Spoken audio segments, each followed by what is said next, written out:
Nightline continues from New York City with Martin Bashir. Would you know the difference between Sancerre and Sauvignon Blanc, a full bouquet or the woody tones of an oak-fermented Chardonnay? As more and more people enjoy drinking wine, there's also the challenge of how to describe it. So now, one wine aficionado has dispensed with the hefty vocabulary because he believes that anyone can evaluate a good vintage. Here's ABC's Ryan Owens. Hello everybody and welcome to Wine Library TV. I am your host, Gary Vaynerchuk.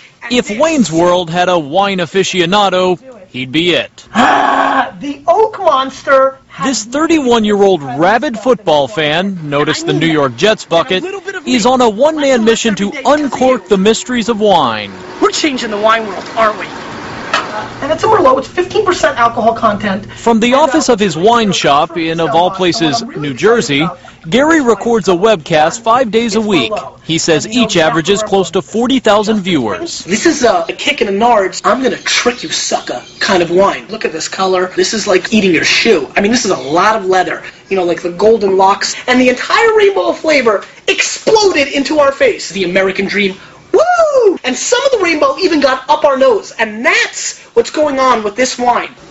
He sucks rocks, eats dirt, anything to explain what you should look for in a bottle. When I describe wine, I describe it how it truly tastes to me. Cab Franc never ever failed to deliver bell peppers. And a lot of people want to use the wine terms, cassis and terroir and all these terms. And if it tastes like Big League Chew to me, then that's what it's going to be. It has absolutely attacked my palate. Gary's style is brash, but don't be fooled. He knows his stuff. His parents immigrated from Russia and opened a modest liquor store here in 1983. Gary worked in the family business from the beginning and got hooked. He started reading Wine Spectator magazine in junior high. By high school, he was giving shoppers advice on Cabernets and Chardonnays. This is the old store. Before long, Gary turned his parents' small store into the 3-story wine library, which now rings up $60 million a year. Americans bought $27 billion worth of wine last year. That's almost twice what they drank a decade ago. And this immigrant son has found a way to capitalize on that. Half his sales are internet-based, wine boxed up and shipped around the country. The first thing when he starts talking to me about the internet and all this stuff, I said, it's, you know, our dream. So today, we are bringing the thunder.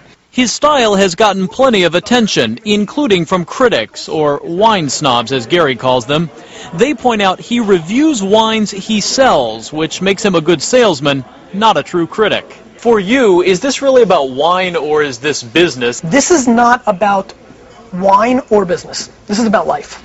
This is about people realizing we shouldn't be sheep. Hollywood told us to drink Pinot Noir, and now everybody drinks Pinot Noir. He's talking about the 2004 film Sideways, which maligned Merlot. And if they want to drink Merlot, we're drinking Merlot. No, if anybody orders Merlot, I'm leaving. I am not drinking any Merlot! And sent sales of Pinot Noir through the roof. Gary says Sideways is the perfect example of just how intimidated we've become by all those bottles of smashed grapes. Justin's bringing sexy back, and I'm bringing Merlot back. Because Gary says when picking a red or a white, forget what you've heard and try everything at every price. To prove the point, he set up a taste test with 2 bottles. One retails for $18, the other for $60, twice that in most restaurants. Gary said the cheaper was better, and this untrained palate agrees. I would certainly say it tastes better. I did like the smell of that one better, listen, but I don't always smell my wine. Yeah, I mean, if you want to pop a wine and smell it all night, then maybe this is the way to go. But if you do want to consume it, I just think this is a great example of where price has no impact on the wine industry. One more lesson, Gary says when you're at a fancy restaurant and the server pours you a taste, quit trying so hard. And so basically the move is...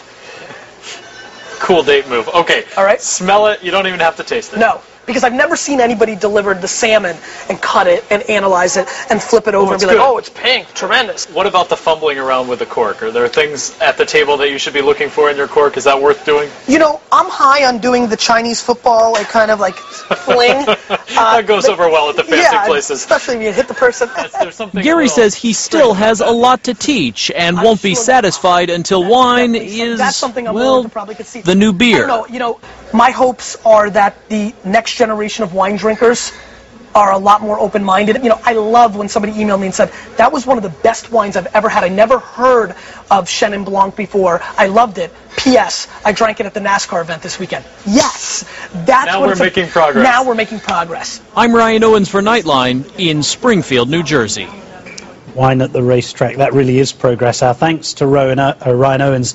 And if you'd like to read more about Gary and the names of the wines in that head-to-head matchup, you can go to our website, nightline.abcnews.com.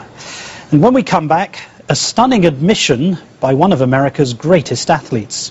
ABC News Nightline, brought to you by IBM.